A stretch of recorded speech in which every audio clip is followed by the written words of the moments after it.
for today's vlog nga ay pupunta na kami ng airport. Kasama ko yung mga pinsan ko at itong katabi ko ay ang magba-birthday. Ayaw na ayaw niya talagang sumali sa vlog kahit anong pilit na gawin ko. At dahil nakasakay nga ako ng Fortuner ngayong araw na to, feeling ko napakayaman ko. Charis. Nakikialamayaman lang ako dahil sa mga pinsan ko. At dahil ngayong araw na to, ang punta namin ng Boracay, ang iniisip ng mga tao ay napakayaman ko.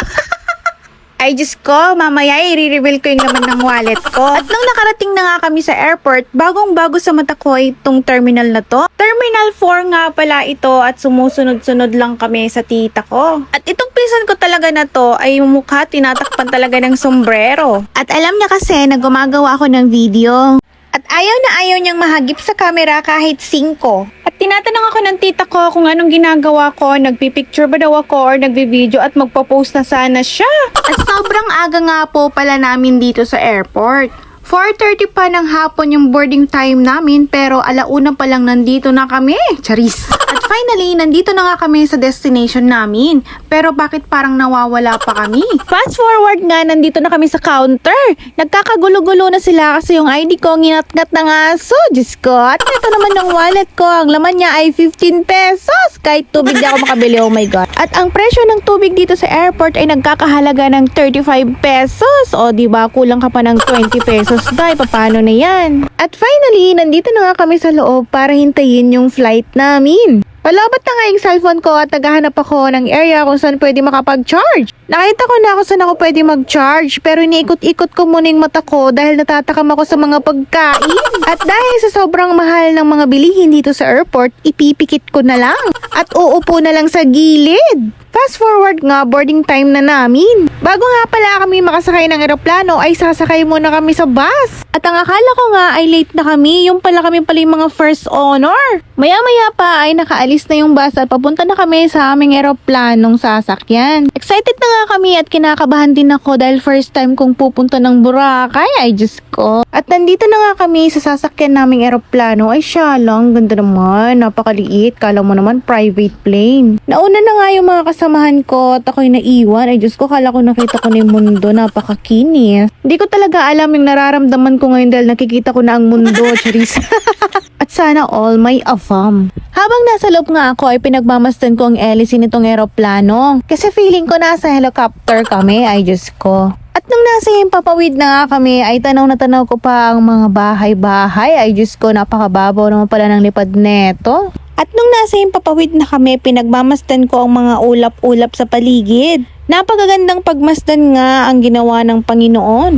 Nakaka-amaze nga pagmasdan ng mga tanawin sa mga oras na ito. Dahil may first floor, second floor, third floor at fourth floor ang mga ulap natin. 45 minutes nga ang biyahe namin at 45 minutes din akong dasal ng dasal. Ay Diyos ko, napakagandang pagmasdan ng mga ulap sa Himpapawid. Iniisip ko nga kung paano ginawa ng Panginoon ang lahat ng ito. At feeling ko, malapit kami sa Boracay at nakikita ko na yung mga islang to. Sumagi na naman sa isip ko kung may mga tao bang nakatira dito. Feeling ko kasi walang nagmamay-ari ng mga islang to. Kaya kahit sino pwedeng tumira dito.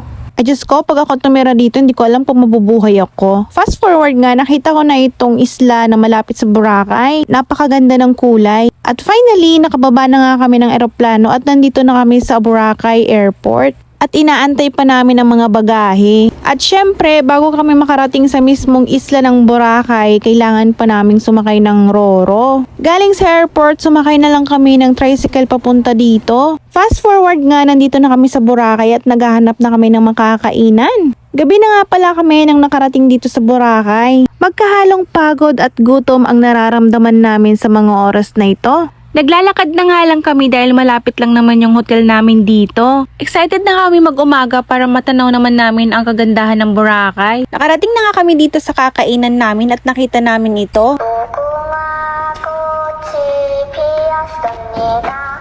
Ay Diyos ko, nag-enjoy yung bata. Umalis na lang ako at baka masali pa at mabaril, Charis. At nandito na nga kami sa kakainan namin at sumusunod lang kami sa tita ko. Nakakagulat naman yung restaurant na to ay may pasayaw-sayaw pa sila. O diba bongga? Performance level nga pala tong restaurant na to at kaya nakaka-amaze. Naghahanap na nga kami ng mauupuan at lamesa pero ang mga tao nakatingin sa amin. Nakahanap na nga kami ng mauupuan at malapit pa sa stage.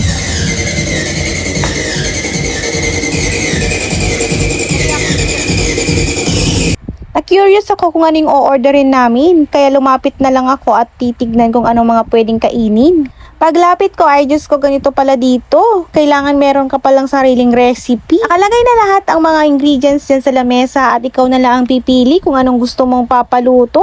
Kumuha ka ng sarili mong bowl at lalagyan mo ng mga ingredients. Kompleto na nga sila. Meron na silang bawang, sibuyas, oyster sauce at mga toyo at kung ano-ano pa. Ikaw na ang bahala kung anong klase ang ipapaluto mo. Pero lahat ng pinapaluto mo, kailangan mong ubusin. Actually, unlimited po pala ito. Ikaw ang chef ng sarili mong pagkain. Bawal nga pala mag-take out dito kaya kailangan mong ubusin. Eh syempre, kayang-kaya kong ubusin yung akin. Chef kaya ako kaya masarap ang aking recipe, charis. Talagang mabubusog ka dito dahil napakaraming baka, karne at kung ano-ano pa. Ay Diyos ko, napakamura siguro ng karne dito sa Boracay. Busog na busog nga kami at eto na yung pinsan ko. Happy birthday!